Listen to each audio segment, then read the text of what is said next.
Would I be the asshole for bugging BFF to settle debts? My BFF and I, both late 30s, travel together a lot.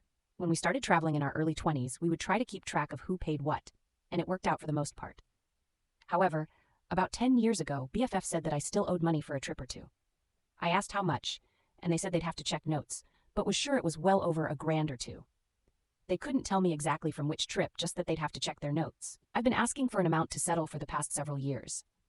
I'm not asking for exact details. I don't care to see proof.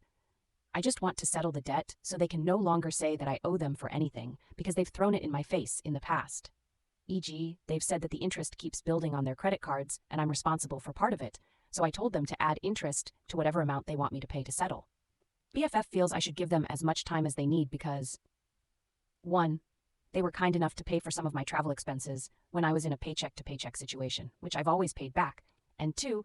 I should have paid more attention to what they paid on my behalf so we wouldn't be in this situation in the first place. And 3, they have ADD anxiety and looking at notes and banking information to try to figure out the amount stresses them out.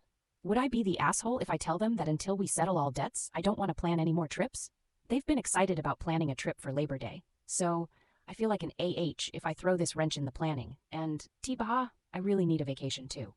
I've been a lot better about keeping track of expenses ever since they brought up that I owe them, and they currently owe me a good amount. So even if they never give me a number, I know we must be about settled.